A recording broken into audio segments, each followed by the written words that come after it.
All right, wonderful. So much occurred between the words. Allow the energies to work with you throughout the night.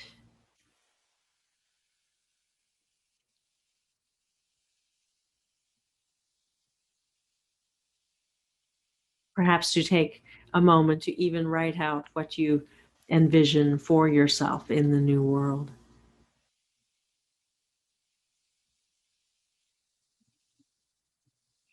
And we do have time for a few questions. Who would like to begin? Please unmute yourself. I have a question. Yes, dear one. Where do we Yes. begin? Hi. My name is Ramamiji, and thank you for your service to us. Hang on just a second. Let me get my camera back in order. I'm just going to turn it on. Certainly so. Yeah, thank you. I really enjoyed that guided meditation. It was my first time with you, and you definitely have something going on there. My heart was immediately grounded, and I felt a real sense of safety and a real sense of joy. And it was very quick, and I really admire people that can actually walk their talk, and I appreciate that. So thank you. My question is, I'm a mystic, which I didn't really think I was because my ego was trying to sabotage that whole experience for most of my incarnation. But I'm also empath with my master Rama. I'm audio clarinet, and my life I've been groomed. I feel like for this time to reach out to a lot of people Yes. who are kind of still a little asleep because they're not understanding that myth and legend isn't myth or legend, it's our history, and it's returning as our world is becoming terraformed into something else as we're moving through different dimensions. And a lot of people talk about, ascension to the fifth dimension, but I'm here to help people get through the fourth dimension, which you don't hear about much, other than some lost codexes of the Bible talk about the archons ruling the second heaven, which is the fourth dimension. So I've been documenting photography and video to be released through classes and other media that shows the demonic elemental realm, benevolent ancient ones, as well as not so much benevolent, and that they really do exist. You can see in my profile, I added some pictures that will give you a sample of my work. I've been fighting this tooth and nail because, like, don't shoot the messenger is what I'm experiencing, where people have, in fact, it's pretty interesting. It's very highly spiritually evolved people tend to be extremely, almost violent reaction to when I try to discuss such matters. And as an astronaut here on Earth or the universe, exploring the cosmos, I feel like any topic should not be off limits to us people who are exploring the universe. I mean, there are 7 heavens and 7 hells. Why should not the hells be discussed as well as the heavens? So Buddhism's not like manifesting positive, happy, fuzzy things. It's about being real. It's about, not necessarily manifesting, but just being present and being a realist. So my question is, do you have any advice? And I'm trying to be super positive about the class. I find it fascinating and amazing because I've kind of came from the other side, from the going through the fear and experiencing directly these archonic beings, which I believe is artificial intelligence, actually. But so, what would you suggest to a practitioner of the light that has an assignment such as this, that's having a difficult time getting people interested, or almost like, even though it's a scary topic, make it more positive, or people would want to learn more about it without feeling threatened? Wow, that was a long question. I'm so sorry I had to go into all the details, but it was necessary. Thank you. Yes, we agree it was necessary, and we thank you for the details. All right, and so, certainly so. as you are very aware of the different levels, and they're not levels as in good or bad or a hierarchy so much as just distinct energies that you have been introduced to. And as you say, they are archetypal in nature. And as you explore this from a perspective, bridging what you have experienced, what you perceive, what the information that you are bringing through, as you use the bridge of the concept of the archetypes, that will connect you to those for whom your information is most relevant. That will provide a way for them to assimilate and integrate in a way that is right for them. So, as you indicated in the beginning, you have a sense that your purpose is to awaken. Rather, we would like to clarify the world is waking up, whether you do anything or not.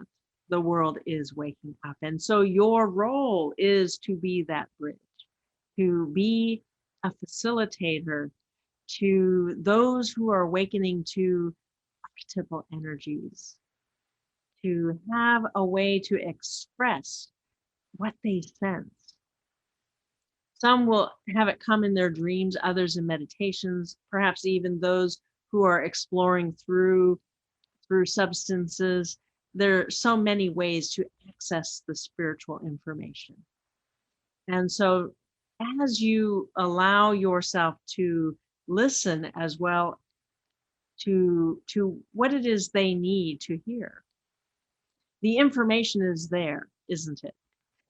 As you are invited to interact, and you don't even have to have it be physical so much, you can just project into a future where you are sharing the information to a group. What is the information that they pull through you? What is the relevant information? So part of your process is to be more fluid and to trust that. So part of you does, absolutely so, for you have had that experience. But as you say, there is the critical part of you that said, am I doing it correctly? Why aren't they listening to me? Shouldn't I be valued more for this information? And so that part isn't the part that's in charge of this. Your true self is the you who's connected with your higher self, your soul, activating your spirit, and then ultimately co-creating with God and Goddess. That which you flow through you from your true self. As you allow your soul to commune with you, before you share the information, you will find that the information that comes through is more relevant in the moment, or you will be more finely attuned to that which is most optimal at this time. And you don't have to worry. The world is waking up. Your information is relevant. And so it is truly a gift that you bring. Does this help?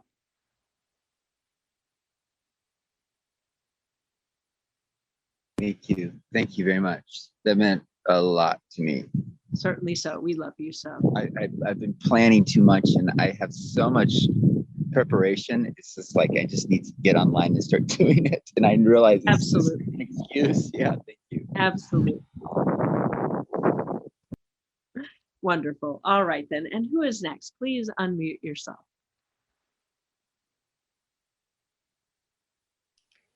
Hi, Tara, it's Heather. Yes, dear one. Where do we begin? Yes, so I just got back from Los Angeles where I thought the reason for the trip was to see this wonderful, she's a chiropractor, but she's so much more. And over the last 20 or 30 years, she's, done kind of tremendous healing when I've had car accidents or whatever. And I went because feels like the back pain I've had since early March it just seems to have plateaued and it won't heal. And I've tried kind of everything I know up here in Northern California and done, techniques with Lazarus with the dark wood and pain. And anyway, and I thought, okay, that's it. I'll just go down to LA and I know she'll be able to help. Well, the morning I was supposed to go for my first appointment, I scheduled 2 appointments. She went into the hospital and she injured her pelvis. So on the trip, I wasn't able to see her on either of my appointments. And I did see a different kind of healer on my very last day, who's kind of this really like renowned, costs like 10 times more than any practitioner I've ever been to kind of guy. My sister's had great success. I thought, okay, that's it. It's because I'm going to see him. And I didn't need to see her. And like, it really hasn't improved. I'm back in Marin. And I just wanted to ask you, because I'm kind of at my wit's end here with knowing what is my back still trying to tell me. I'm trying to talk to my back and listen, and instead of trying to fix it and make it separate from I'm trying to do everything I know to just be in a more receptive mode, to hear the messages. What is my body trying to say? Why am I having this pain? I know pain is longing for and separation from something. And I've done very, very deep work around it, in the physical, kind of more literal world around, of course, Ernie, which you know all about, my dog. Yes. And then in deeper, other, almost like beyond this lifetime, almost back to the original separation from God, Goddess, all that is, from my original, like I've gone to that level of like releasing of deep kind of fear around, like almost an unconscious level, Yes. that I don't walk around thinking about. I've really tried to go as deep as I can on my own. And I know you and I, the first time I was here, we spoke a bit about this, and you brought up this, the kind of 1 foot in the new world, 1 foot in the old world, and kind of that, and so I did work with that and worked with my future self, who was safe in the new world, living in Dominion. And I think that really helps. But I just am at a loss. And is it just being patient and give it a little time for all of this to downstep, and it will show up, and the back pain will go away entirely soon, and I just need to, be patient? Or is there something that I'm missing? Because I'm kind of lost, and I've gone into kind of a pretty deep depression today and yesterday. And I think some of it, if not all of it, is really connected to this, because I know depression is, these gauze-like layers of anger that you don't give yourself permission to feel. And I think, well, I think I'm probably angry that the healing didn't work in LA. I think I'm a little angry that everything I've tried doesn't seem to work. I'm angry that with the pandemic, that we have this new Delta strain. So there's, but I think I'm pretty good when I feel things, about honoring them, owning them, releasing them. So I really could use help, because I don't know what else to do. All right. And so allow us a moment. Describe, if it is comfortable to do so, describe the specific pain, the area that's affected. And as you're talking, we'll be working between the words, so to speak, to begin to balance some things and to get a little bit more detail on an energy level as you speak. Okay, thank you so much. I'm really grateful. So where it is now is, it's sort of concentrated in the sacrum, maybe the SI joints. I thought maybe it was in the tailbone a little bit. After this healer worked on me in LA, it felt like it moved to the tailbone more, but it's basically down in the sacrum. So, and I had 3 MRIs on different parts of the body, and, it did show 2 bulging discs, but they were very mild in the S1, L5 area and in the L5, L4 area. And then, one orthopedic surgeon thought it was something called lumbar facet joint pain syndrome, and the other orthopedic surgeon thought it was sacral iliitis. I may be saying that wrong, but it's basically inflammation of the sacrum. And so, yeah, it's centered right at my sacrum, and it can radiate a tiny bit to the left, but it doesn't go down my legs. It's not sciatica, doesn't go into my feet. It's better than it was when, a couple months ago, it was excruciating at night with all kinds of nerve pains going all over the place. It's not like that anymore. But it's like right now, as I'm sitting here, I really don't have any pain. And yet other times, especially at night, especially in the middle of the night and early morning after I've been stationary in bed, that's when it's usually the worst. Or if I've been in an uncomfortable car seat for a long time. And it's a very achy, throbby kind of pain. It's not sharp. All right, that's very helpful. And so allow us a moment to shift some energies there. Certainly so, the inflammation is being triggered as a response,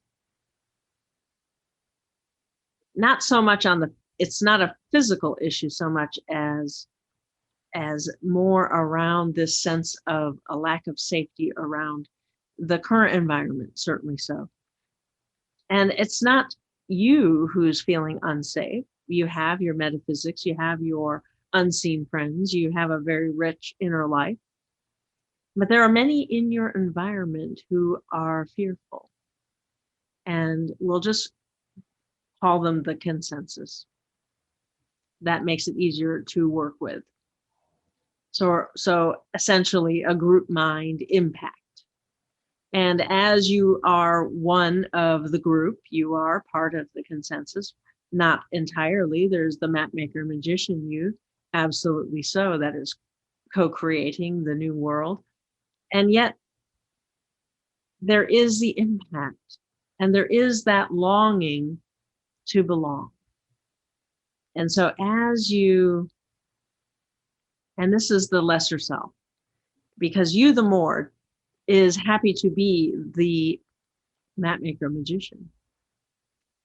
But the lesser you is still holding on to, how do I belong?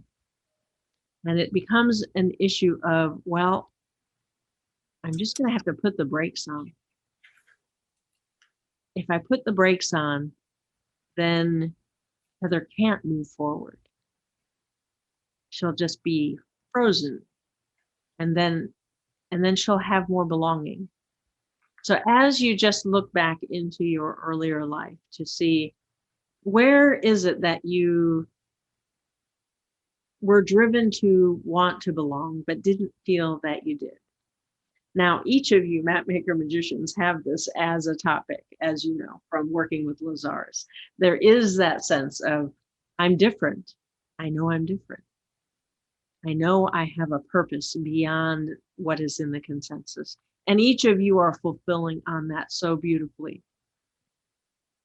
And yet there was a disconnect that happened. There was pain. There was a separation from and a longing for that occurred in each of you that then has to be healed before you can be completely whole. And so as you allow yourself to measure, where am I at about belonging? Well, I don't really want to belong to the consensus. They're full of fear. They're bipartisan. They're difficult.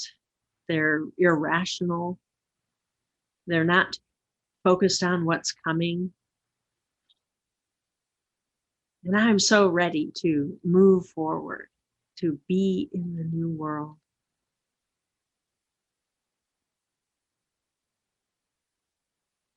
And as you give yourself permission to not have to wait, they will catch up. They are waking up, and the work, all of the maps that you are all making, it will catch them up very quickly. As Lazarus has said, you won't get credit for the maps that you've made. they will wake up and think, oh, well, it's always been this way. Mm. And so as you just know, there's nothing more really to do to pull the world with you. It's really now about resonance. It's about letting yourself step into the new resonances and trust that the world will change. And so as you simply work with that energy of trust, sustaining energy, and you look to see, well, where have I learned to trust my metaphysics? Where have I learned to trust myself and my higher self? And as I'm moving into co-creating more and more with God and Goddess, where can I show that I can trust there as well?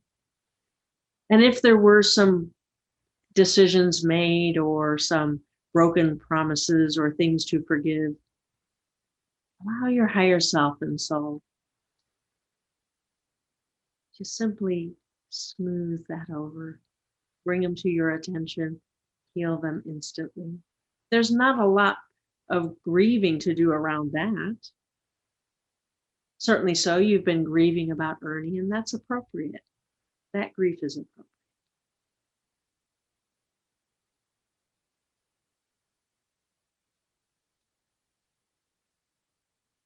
And as you allow the grief not to move into what's happening in the consensus, as you allow yourself to know it is the future creating the present against the backdrop of the past.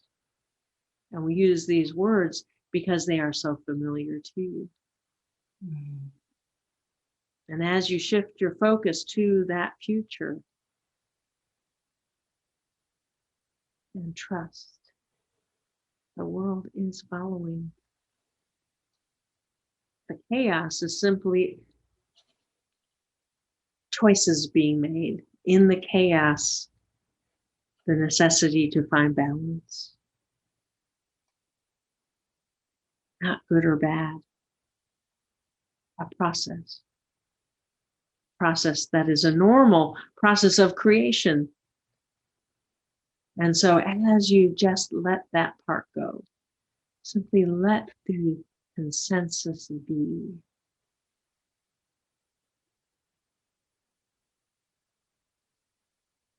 And what you'll find is that your body will respond.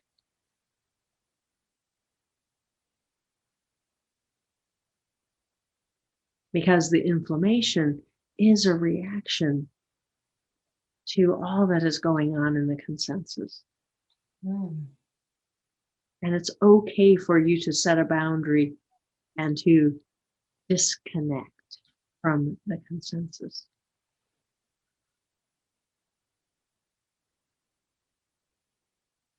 Those energies and to imbue yourself, to pull in those energies from the future, to fill yourself. You know that the consensus is part of your creation, but you are doing the work to change that. And so as you just allow the energies to do their work, to trust, changes are coming. Thank you, Tara. Absolutely so. And we get a sense to remind you that beauty is quite important to you. Yeah. It is in the beautiful unknown that you will restore yourself. Oh, okay. That's very true about beauty.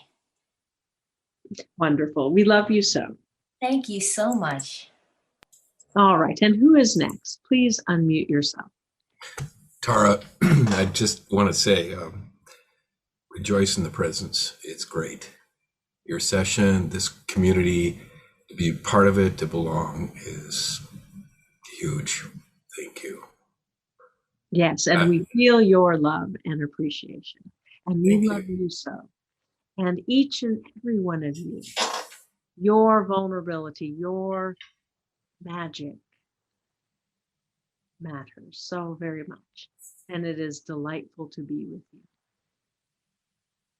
Thank you. I'd like to add one thing then. Thank you. It feels like there's such a energy of, I want to say transcendence.